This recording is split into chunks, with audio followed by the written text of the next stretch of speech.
Okay. So the question that was asked is to further explain the concept of manana, sorry, I ran the other way. To further explain the concept of shravana, manana, and nididhyasana. What do these three terms mean? So it refers to a method of gaining knowledge. And when we use the word knowledge here, we're talking about insight. Um, knowledge is not information. Knowledge is that aha moment. So the three refer to listening, reflecting, and meditation. Okay, so what is this talking about? The way to think about it is that there are different phases of our ignorance. In the first phase of our ignorance, there's something that we're just not aware of. We don't know that the information exists. So there's an information gap. The word shravana means to listen. So it's metaphorical. It also means watching. It also means reading.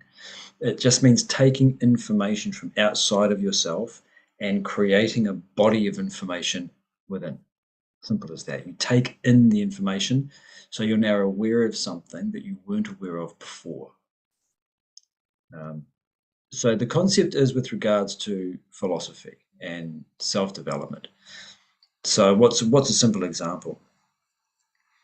We've talked about, for example, the practices of gratitude and devotion. So you might not have an awareness of a gratitude practice and the ideas around its effect on your mental health. Now, you are of course familiar with gratitude as a concept and as a feeling, but what's missing is the fact that if you practice gratitude on a regular basis, it has an impact on your mental health. And you can go to philosophical texts and they'll talk about this. You can go to science and neuroscience, psychology, and they'll also describe this. So now you have the information that a gratitude practice, according to these texts, according to these people who are speaking, is something that can improve my mental health and improve my self development or support my self development. That's the first phase of ignorance that has been removed. I have listened to someone talking about it. The second phase of our ignorance is not that we're unaware of it, but that we don't quite understand it. The idea here is that we're not really convinced yet. It's just something that we've heard.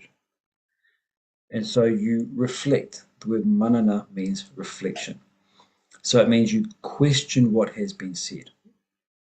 You explore it to determine for yourself the truth of it.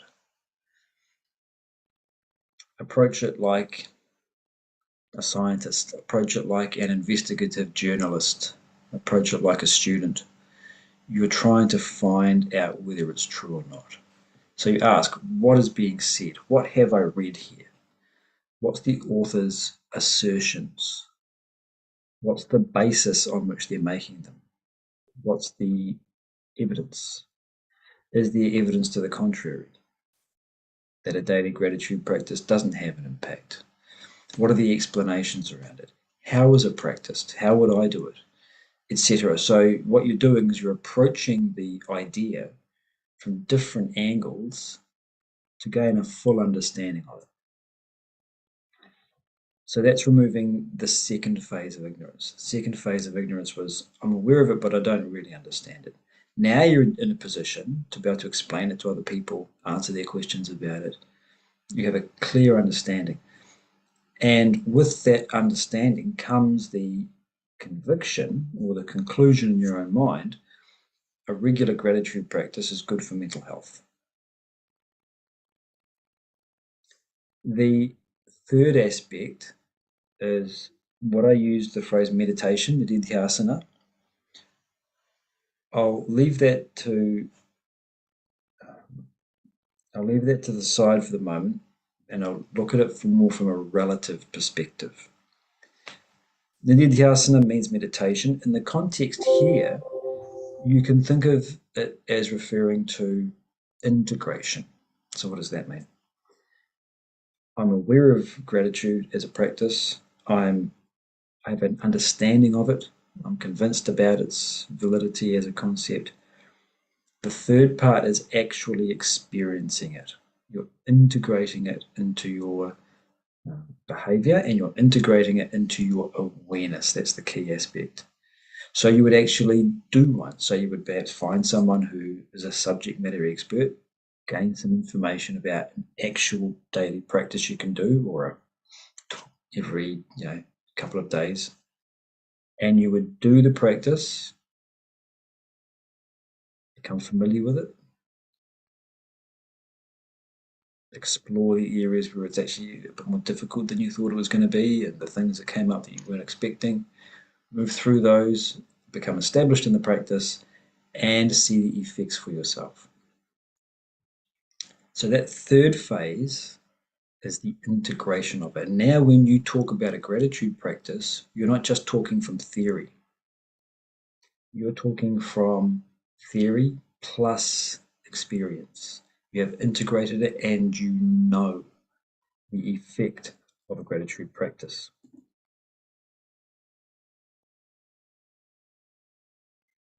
Same is true for any of these concepts. Having a growth goal enables you to move through challenges with more mental peace. Yeah, you might not have known that that existed, that that was a possibility, information gap. You hear about it, you reflect upon it. How is that possible? Why does that work? Any evidence? Any evidence to the contrary? And then you try it. Create a growth goal and you work towards it and you use it in your challenging situations in life and see what happens. You actually now experience that for yourself. So those are relative concepts. Nididhyasana, when it's translated as meditation, is referring to a different, well, it's not a different process. It's the same process, but now the field of inquiry is different. Traditionally, when we use these three phrases, we're talking about the knowledge of self, capital S. The idea that there is an identity, part of you which is not defined by any of your physical, emotional, or intellectual qualities. It's not defined by any of the roles that you play in life. It's a pure sense of self. That is your true nature, and that as we move away from that and lose ourselves, we become more dissatisfied in life. Okay. This is the information gap closed, that there's an inner self. Reflect upon it. This is the second phase. What does an inner self mean? Is it an energy? Does the self die when you die? Is it born when I'm born? Does it move to another body according to the theory of reincarnation? You ask all these questions about the self to gain an intellectual understanding of it. What are the practices to get there? Again, all of this information is being digested to you, so you have a clear conviction. In this example, the word nididhyasana refers to the final stage of meditation, where you engage the intellect to hold the mind on a single thought to the exclusion of all other thought until that thought itself dissolves, disappears, and you enter into the state of thoughtlessness. And in that state of thoughtlessness, your true self, your true nature is revealed. And then you come to know your true self, capital S. You awaken out of the limited, false identity, the ego, into your true nature. So it's very much the same process, whether we're talking relative or absolute. The difference is what that word nididhyasana can refer to. So traditionally refers to that final stage of meditation, but we can apply it to more relative examples to think of the experience of the thing we've learned about rather than just a theoretical understanding of it.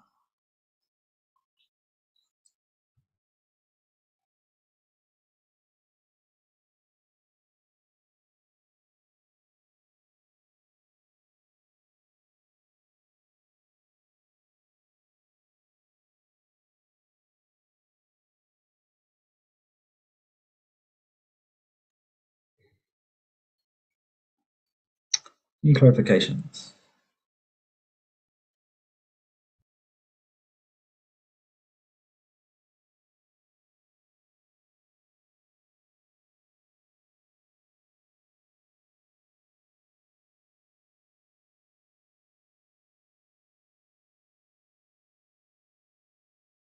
So it seems to me that manana part is important. Sit quietly, that digest and inquire what you have read or what you have listened to, right?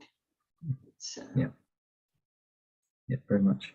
yeah, it's not just the knowledge, but the deep meaning. Yeah, even to an extent, the listening will have an impact. Um, you know, the receipt of stimuli Mm-hmm. influences the type of internal reaction that we have. Mm. So if I'm watching, celebrity gossip, Mm-hmm. that's the sort of stimuli that's coming in. Mm-hmm. It it appeals to a certain part of my personality. It Right. appeals to a certain mindset. Right. And so that part of my personality is sustained, it's activated. If I take in self development material, philosophical material, then it stimulates and sustains a different part of my personality, a different mindset. And so, even without the reflection, just the exposing of your exposing the mind and intellect to those sorts of stimuli will actually have an impact. But as you say, you deepen it much more when you sit and intentionally and consciously reflect on it. And then the the real key aspect of it is the integration, because it's important to remember that just because we have a theoretical understanding of it, that's not enough in terms of the, um, as you put it, the depth of understanding. When you are doing something, you understand it from the inside. When you're learning about something, you're understanding it from the outside. And learning about it from the outside is important. Otherwise, you can get too involved and you miss the wood for the trees. So, having both the understanding of it from the outside and the understanding from the inside give you the complete picture. Mm. Okay.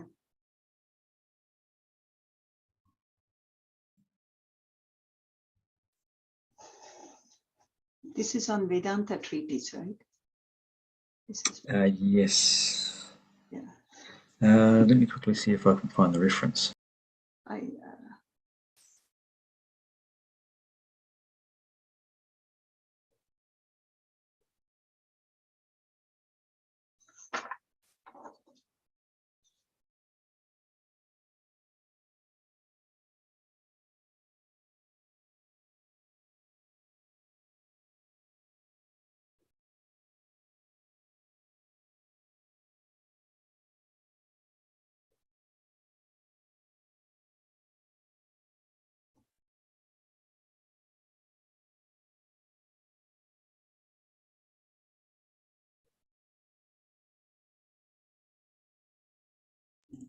So we're in chapter 3 of the Vedanta Treatise, yes. and it's in the section entitled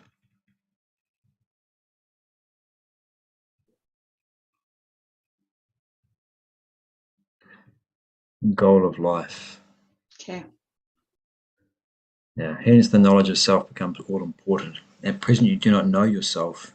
Your ignorance has to be dispelled. Ignorance manifests in three distinct phases: lack of information, lack of understanding, lack of experience. Mm. So, yeah, there in chapter 3, he describes it. Okay, thank you.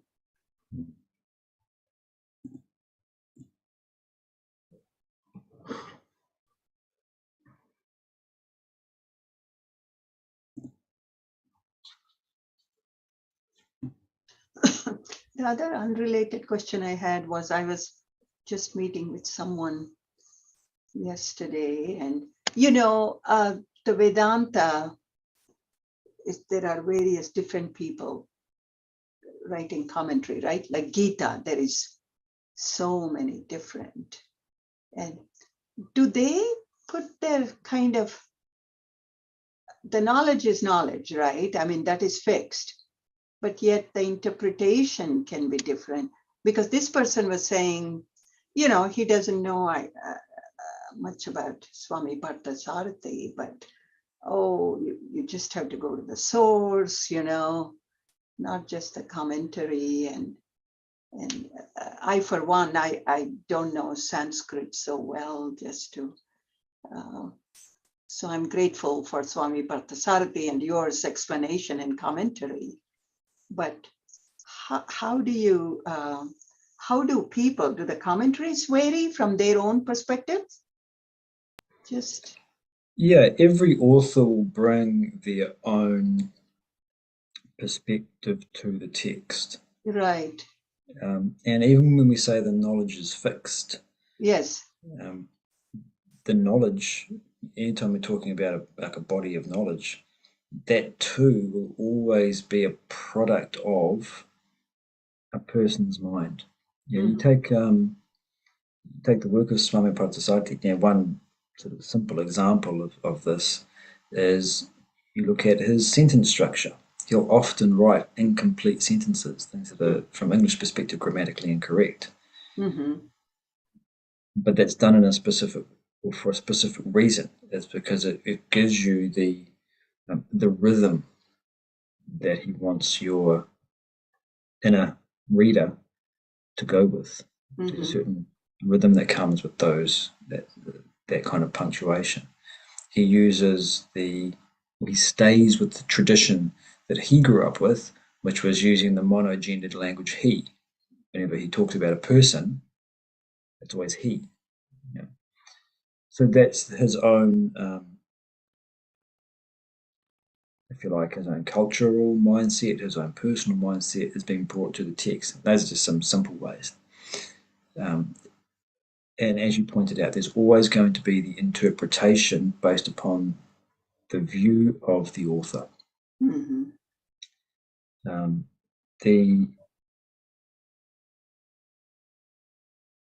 The maturity of the author will determine whether or not the message that is derived from the text is universally applicable or applicable only to a certain number of people based upon the author's perspective.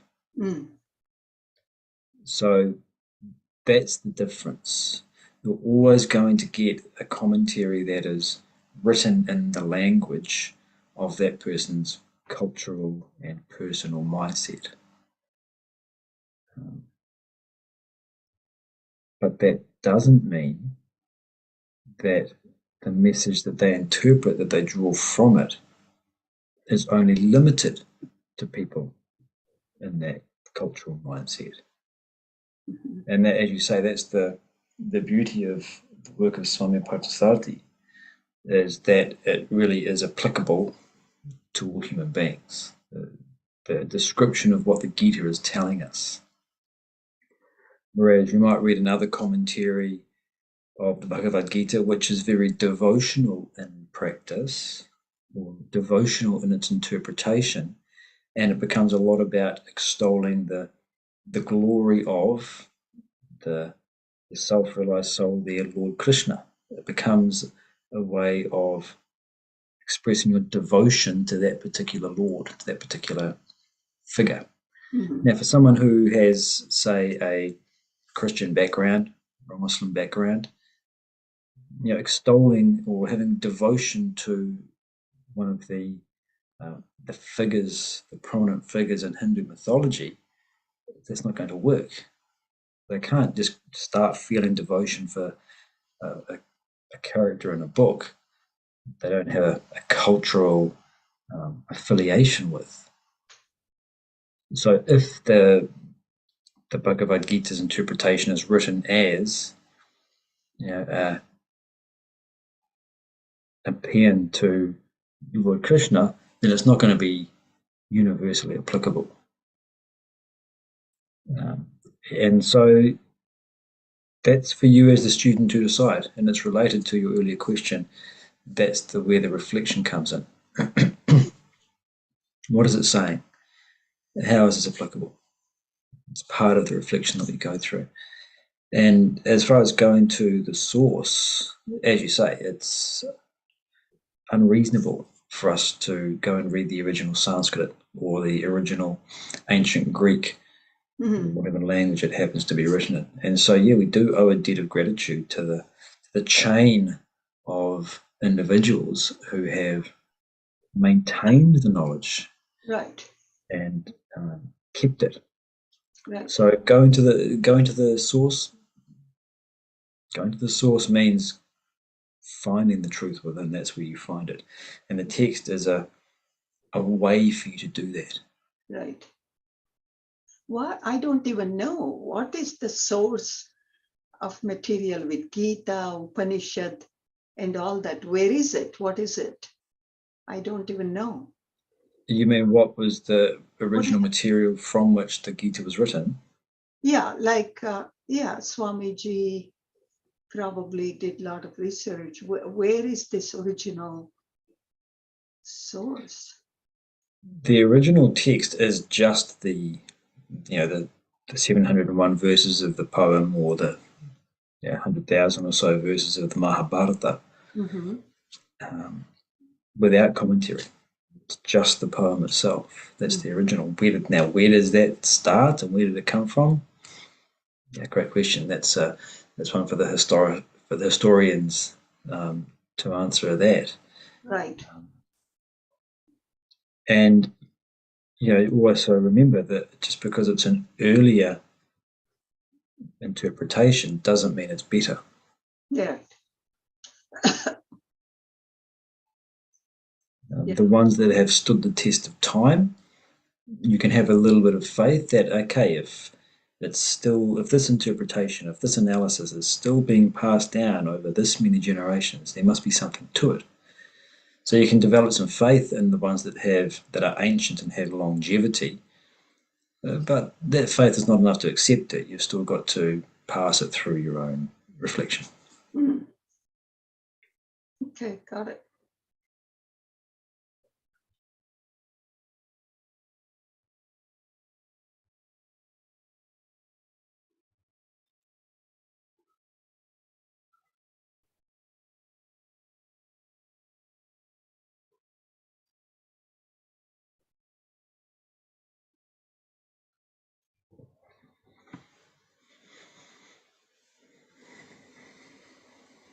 Any other thoughts or questions?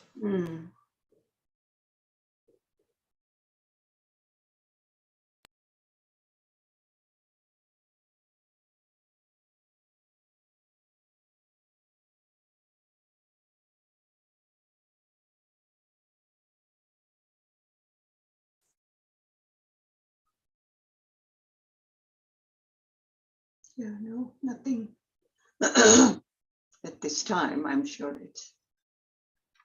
Yeah, good. All right. Well, as I said, this is the final at this time slot. But keep your eyes peeled for the emails, and I'll send out the new time slot as I determine what sort of works best for people. So, Okay. So thanks for turning out this morning, and thanks for your questions. Okay. Thank you.